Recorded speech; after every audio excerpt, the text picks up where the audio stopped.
Our grandson is coming home, so let's have steak again today. Rhina, hurry up and order the catering. At my in-laws' house, we order steak through catering once a month as a treat. Alright, shall we eat? What about mine? How many times has this happened now? Every time they don't prepare a steak for me. My mother-in-law just lets me place the order, and once I've fulfilled that role, there is no steak for me. My mother-in-law is very assertive, and I just can't stand up to her. I guess I'll just have to put up with it again. Just when I was about to give up, Grandma's really mean, isn't she? What? My name is Rhina. I'm a 38-year-old housewife. Having no particular talents, I used a matchmaking service and met my current husband, Craig. I wanted to get married but was struggling to find a good match, so the matchmaking service was my last hope. I was almost resigned to giving up, but then I met a man who shared my love of movies. That man is now my husband. We hit it off on a movie date, had a smooth courtship, and got married. My husband, being 2 years older, was kind, but that kindness disappeared when our son was born. Our marriage had grown cold when two changes occurred. The first was our son's IQ, which suddenly soared as he grew. By third grade, he could handle subjects at an 8th grade level. Moreover, our son, who loved reading, was able to speak 5 languages by 5th grade. However, his intelligence led to bullying and he stopped attending school. Thanks to an opportunity to study abroad suggested by his teacher, he's now studying at Cambridge University in England. The second change was moving into my in-laws' house when our son went abroad. My husband's work location changed, so we moved into his parents' house, which was closer. Having become a housewife after marriage, I had no choice but to follow my husband. Little did I know this would be the beginning of a difficult life. My mother-in-law was the only one living at the in-laws' house when we moved in. My father-in-law is in the hospital due to illness. I am not feeling very well, so I need you, young one, to work hard for me. That's what I was told on my first day living in my husband's family home. But my mother-in-law doesn't seem sick at all. She even seems more energetic than me. How old are you, mother-in-law? 64 this year. My husband answers my question with a hint of annoyance. Really? But she doesn't look sick at all. In this house, whatever Mom says is the law. Don't you dare question her or you'll be in trouble. Upon hearing those words from my husband, I suddenly felt incredibly alone. I could clearly sense my mother-in-law's hostility towards me, but I never thought my husband would abandon me like this, even though our marriage had gone cold. Come on, Rhina, get to work. You'll be staying here, so first clean the floors with this mop. With that, I was handed an old mop and bucket. Looking around, I noticed dust accumulated everywhere. It was clear the cleaning hadn't been thorough. Can I start using the vacuum cleaner? I thought to tackle the dust first. Don't rely on modern tools. Just do it all with the mop. Despite having a vacuum cleaner in the house, my mother-in-law refused to let me use it. I gave in and obediently replied, "Understood. Could you do that part while I do this one?" I thought we would clean together, so I asked my husband, but my mother-in-law interrupted with a contemptuous look. What are you talking about? Craig and I will chat and rest here. You clean by yourself. But the house is unnecessarily big with 6 beds, 3 baths. It was impossible for me to clean it all alone. Also, do the dishes that have piled up, please.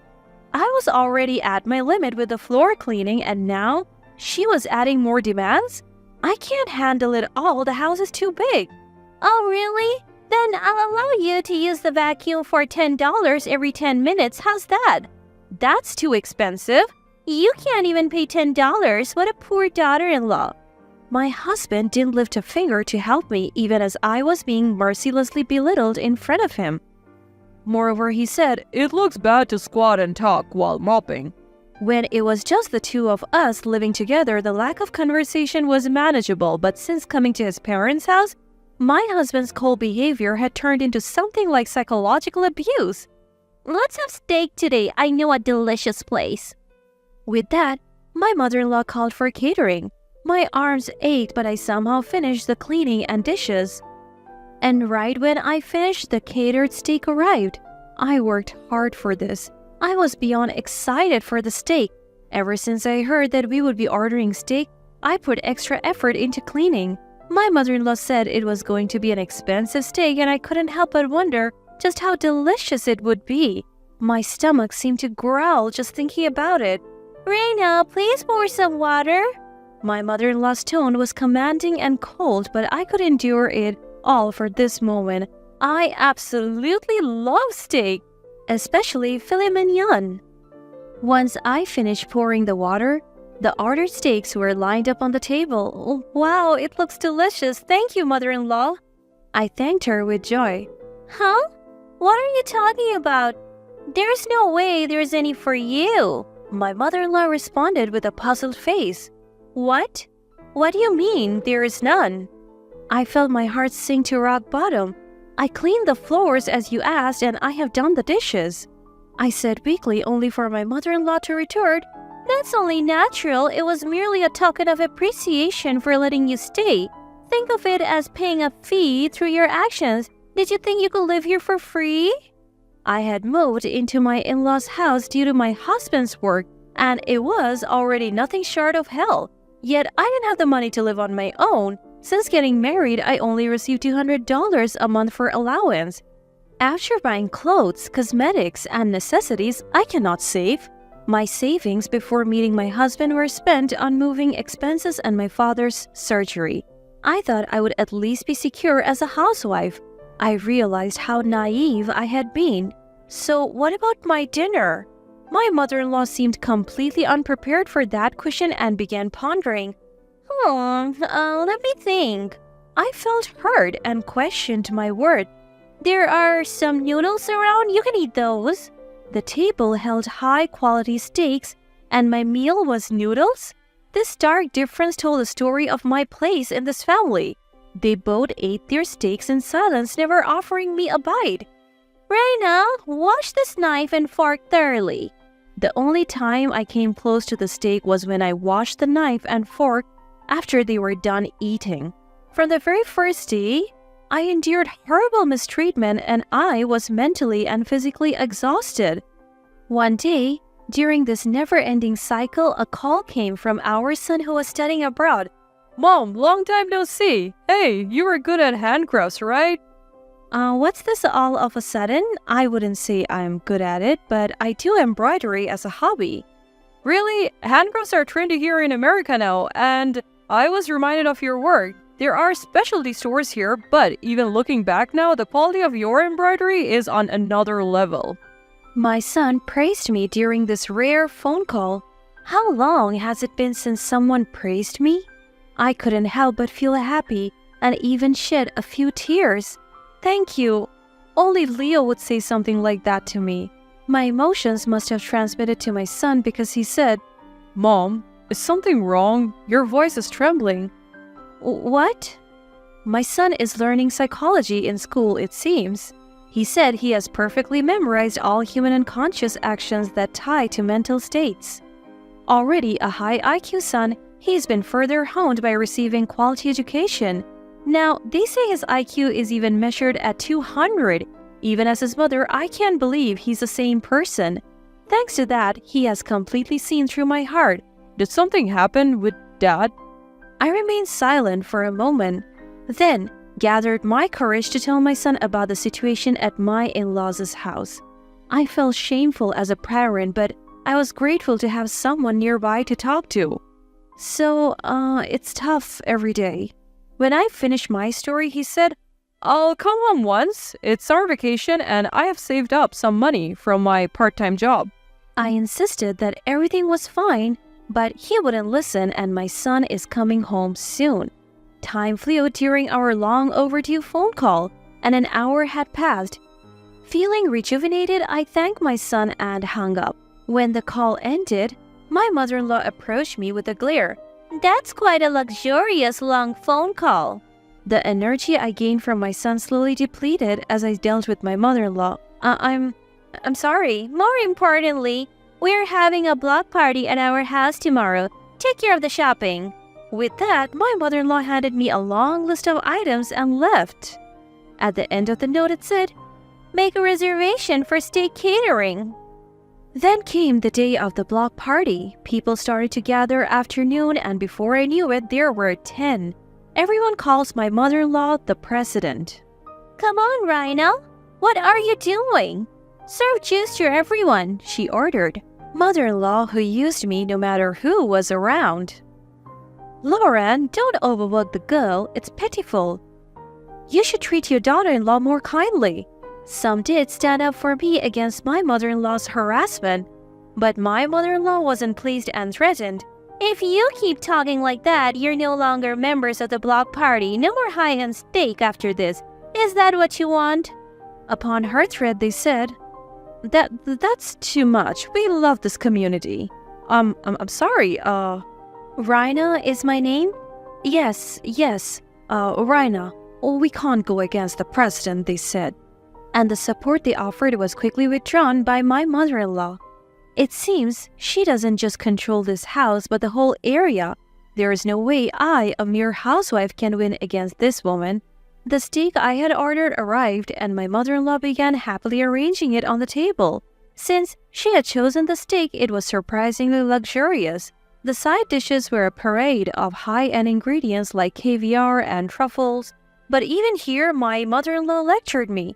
You think you can eat such good steak as a wife? You're 100 years too early. You won't have any this time either.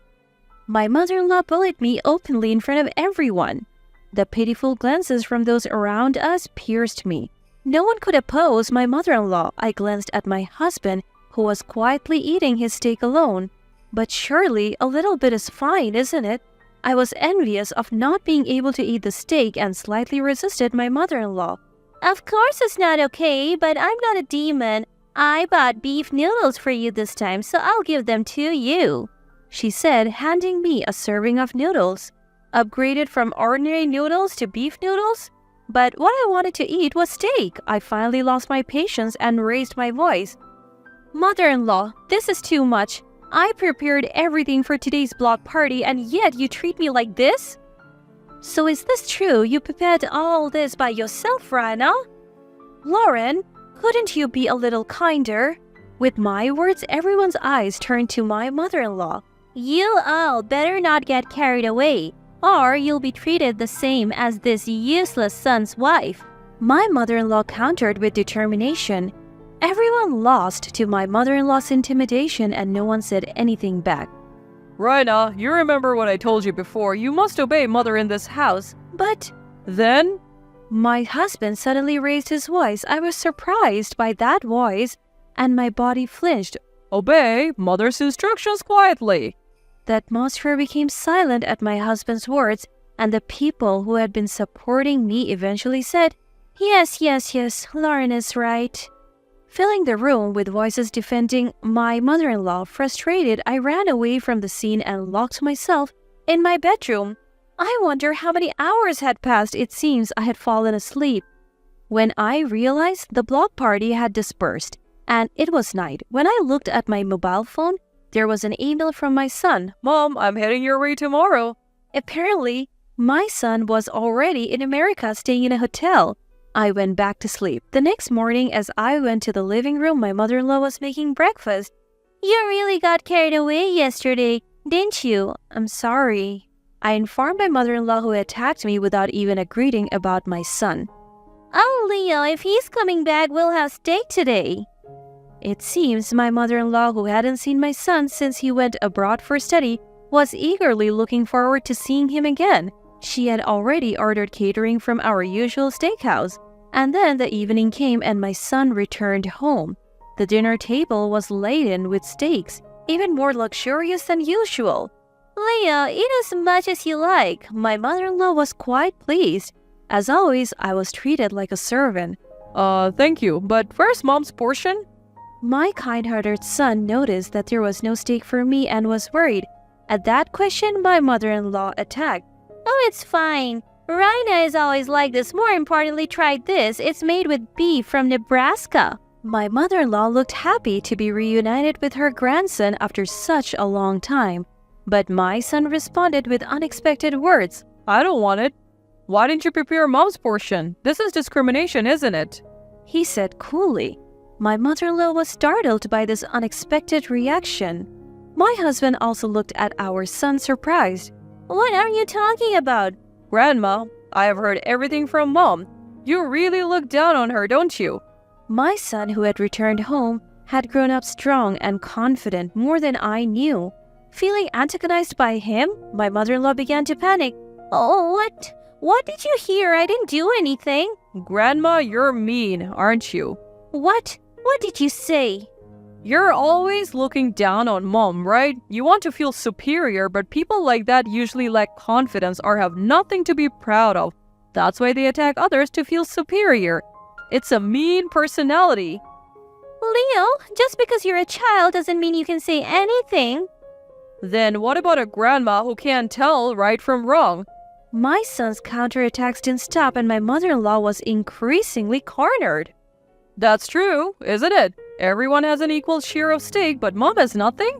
This is clear discrimination. Normally, this would lead to a fight. I have seen it happen many times. My son was looking at my mother-in-law with cold eyes, far beyond his years. Seeing those eyes, she became a little timid and quieted down. But my son's momentum did not stop. You're panicking. Your eye movements, habits, and amount of sweat tell the story. I'm studying psychology at Cambridge University, always at the top of my class, and I assist a professor every day. I see many types of people, and Grandma, you have a typical dictator personality. Me? A dictator? My mother-in-law seemed to have taken some damage, making a face. She probably never thought the day would come when her grandson would say such things. You're sweating a lot from the agitation. Are you panicking, Grandma? Maybe no one has ever spoken to you friendly before. That's... My son was completely in control of the conversation's pace. I was simply watching the two of them. My husband was doing the same. But there's really nothing to it, is there? I wonder why everyone was so afraid. By the way, Grandma, do you have something you're good at? Good at? Well... You were snapping at Mom even though you have no talents. That's not cool. Mom has some, though. That's mean. Do you have to say that? My mother-in-law was gradually backed into a corner, losing her ability to articulate. My son showed no mercy to her. Mean? What you did, Grandma, was far meaner. Plus, Mom is skilled in embroidery. It could even sell in England. I was surprised by my son's words. It was the first time my hobby was appreciated like this. So, what's your point? Don't you get it? Mom has skills beyond others, but you, Grandma, have none. Yet, you try to belittle Mom and assert dominance? Is it because you can't accept someone being superior knowing that you can't do anything? Grandma, you are the weakest here. My mother-in-law was at a loss for words, her mouth agape. She must have been struck by the undeniable truth. She couldn't say anything in return. And you, Dad? What have you been doing all this time? Why didn't you help Mom when she was struggling? Well, that's... You couldn't stand up to Grandma, could you? I don't know if it's because she's your mother, but if so, why did you marry Mom? My husband, too, was stumped by my son's legitimate questions and had no reply. Of everyone present, my son was the calmest and wisest. In the end, both you, Dad, and Grandma are just bullying Mom without any real content. You just want to feel superior and look down on others. I don't want to be involved with such people. My son's relentless words made my husband and mother-in-law's faces more rigid than ever before. Whether it was frustration at not being able to retort or something else, they tightly clenched their lips. My son's words hit home accurately and there was nothing they could do. I was simply delighted that my son had grown so wonderfully, and I couldn't help but gaze at him. Then my son said to me, "Mom, let's leave these two and move to England together." England? But we don't have the money and finding a job there will be tough. As I replied, my son, who had been serious until now, began to smile. Actually, one of my classmates has a father who's a Hollywood actor. I became friends with him, and when I showed him pictures of your embroidery, he praised them. Then his father heard about it. Really? That's wonderful. My son continued. So his father wants to buy your work and then use a spread with over 200 people now waiting to buy your pieces. What? As I expressed my surprise, My mother-in-law and husband also listened to my son's story with astonished faces. My son went on. Mom, I'm sorry for taking the liberty of arranging this, but they want you to open a store with your handmade crafts. The kid's dad will handle all the expenses, including the cost for relocation, so let's turn your hobby into a job in the UK. My son's eyes were sparkling with excitement. Indeed, for something I do as a hobby, people around me often praise my finished works. I never dreamed that this would become my job. And in England? No less, not America. I fell silent for a while, pondering. The three of them focused on me as I thought, Oh, Rhina, you're not really going, are you? You can't be serious, right? My mother-in-law and husband asked me with frantic expressions. I thought hard about it. My son was right. If I'm going to be harassed at my in-laws' house anyway, I want to make my hobby my job. Moreover, the already frosty relationship with my husband has worsened due to his cold attitude. I felt like I didn't need to be here anymore, and I made up my mind. I'll give it a try. I accepted my son's proposal. My son was overjoyed at my answer, and my mother-in-law and husband wore shocked expressions. I decided to say it plainly. That's it, I'm divorcing you. I'm tired of being with you and being oppressed by your mother. Let me be free. With that, my husband slumped and said, All right. My mother-in-law was ranting until the end, but I didn't catch any of it and don't remember. And so, the divorce was finalized without fuss and I was freed from my in-laws' house. Now, I'm busy in England preparing to open a shop. I insisted on making all the products by hand. This may be the most fulfilling time in my life. Later, I heard from my son that right after I arrived in England, my former mother-in-law stumbled at the entrance and ended up in the hospital. When she was injured, my former husband didn't know what to do, so he called an ambulance, but as she was being carried away, she ranted and raved, her complaints echoing throughout the neighborhood. This incident led to the block party members finally distancing themselves from my former mother-in-law. Since they were merely members who had quietly obeyed under intimidation, there were no real friends around her. My son apparently still keeps in touch with my former husband. It seems my former husband is doing all the housework by himself since my former mother-in-law was hospitalized, and with increased expenses, he has started working a late-night part-time job. The two who had continued to torment me have now begun to fall in love. Considering my former mother-in-law's age, full recovery may be difficult and she may need care even after discharge. It's going to be tough, but I hope the two of them will do their best to live on. I'm steadily working on products for the opening. My son is helping with the interior decoration of the shop next door. Although the idea of moving abroad was scary at first, my son is helping me wholeheartedly, which is very reassuring. My son who rescued me from a painful in-law family. Now, as a mother, I will do my best to support my son as I finish the last piece.